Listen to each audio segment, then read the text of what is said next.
India has evoked the NIA Act, UAPA, shut the border, and even triggered clauses of the Indus Water Treaty. But none of that matters if the fear still lingers in every bus, every temple, and the tourist van. What unapologetic, uncompromising, and unforgiving doctrine would you push forward so that the next would be jihadi knows India no longer tolerates terror, it eradicates it? I'll just take an example to talk about the civilizational battle, why it is ongoing, why it will be ongoing for some more time. That is why, respectfully, I said any of my Muslim sister or brother in this room should not mistake me for what I'm saying, because my remarks is not against the religion. And it is a very important religion of the world, and a lot of people practice, preach. And India is a country that has embraced every single religion all the time. And we never discriminated against anybody. But still, when a certain religion is wrongly interpreted, wrongly taught, it is used as a weapon in the hands of a certain few to bring their outdated dogmatic ideas, then it needs calling out. So the example I'm going to bring to you, you all know the Ram temple. I'm not going to take Ram temple today. I'm going to take the Benares Kashi Vishwanatha temple. So just to give the civilizational battle. So many of you might not know the whole story. If you look at the Kashi temple, which is in Varanasi, Benares, the first attack that happened on the temple is around 1130. Qutbuddin Aibak led the first attack, raised the temple down. They said, you cannot practice this. What is this god? Pagan worship. You got stone, you are worshipping.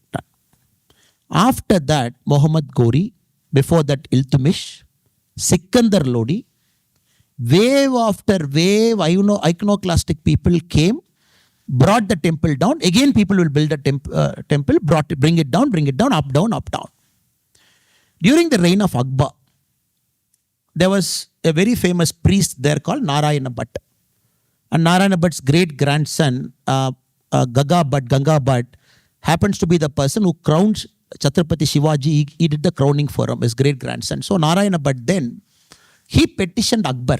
He said, look, every time the temple is broken, every time you're doing it, we need a place of worship. So Todarmal was the finance minister of Akbar then. Then they built a temple. That temple was brought down by Aurangzeb in 1669. Again, it was brought down. So again, people took the linga out. Again, they started practicing. Again, 1809, even that was brought down. So I'm just telling you 1,000 years of continuous battle. Breaking, rising up. Breaking, rising up. So the case was in then the British times from 1835 onwards, 1935, a sense of judgment. Again, it went on appeal. From 1991, a civil suit in Varanasi, and that is stayed for 20 years. Now 2021, they opened it. I'm giving this example in front of you as we as a country that is open-mindedness should resolve our past conflict. Without resolving past conflict, there is no point in moving forward. Of course, we are an economic powers, no doubt about that. The economy will be so great, will continue to rise up, $4 trillion. And world's 5th largest economy in a matter of years will be the 3rd largest. Of course, we are on the upward curve. But if you don't understand the sense of history, the rootedness, who are we as Bharat people? What drives us? What connects us? A Tamilian to a Benares guy, to a person in, I know many of my Tamil friends are here. They've turned up in big numbers wearing the beautiful vesti. And I know a lot of my Kannada friends are there. They have to understand, when Aurangzeb time, when the jizya tax was put on Varanasi, they said any pilgrim entering Varanasi has to pay a tax for worship. But how will people from south has to go all the way from Kasi? King Narasimha III, Hoysala dynasty in Karnataka, he said, fine, I want everybody from Karnataka to go to Kasi and worship. So I am giving 30 temples in Karnataka. The revenue of all the 30 villages will pay for the jizya tax. So there was always Bharat, there was always North-South. There was always the sense of unity. When the jizya tax, people from Karnataka or people from South could not pay to visit Varanasi, King Narasimha III said, this is my 30 village.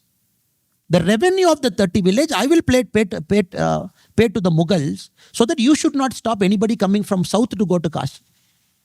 So we were always an interconnected country, always a country of travelers, always a country of yatri. We were always traveling. And people from Tamil Nadu, many of us couldn't go to Kashi. What did we do? We started naming our cities in the name of Kashi. Avinashi, named in terms of Kashi. We have a district called Tenkasi, named in the name of Kashi. 90% of India's firecrackers get manufactured in Shivakasi, named in the name of Kashi. So I really pity people who want to make this north, south and this and that and all kinds of nonsense now. Because it is always an interconnected country where always people are traveling. And somebody from Kaladi in Kerala, at the age of 18, 19, he walked all across India. Not once, twice. He walked twice, able to put the centers of praying in 4 different locations. So we have to understand it's a civilizational battle. And civilizational battle can be won only through Jnana Marga, only through the Marga of knowledge. When you say the next Jigadi should not come, if the next Jigadi should not come, people should have a knowledge about who we are as a country. North should have absolute knowledge about South, Dakshin Bharat. South should have absolute knowledge about North. How all of us are connected. What is this country? When you have knowledge, when we speak knowledge, when we say you are united, then there's no place for a Jigadi. When will Jigadi come? A Jigadi comes when he thinks his religion, her religion is more powerful than this religion. Then they bring that.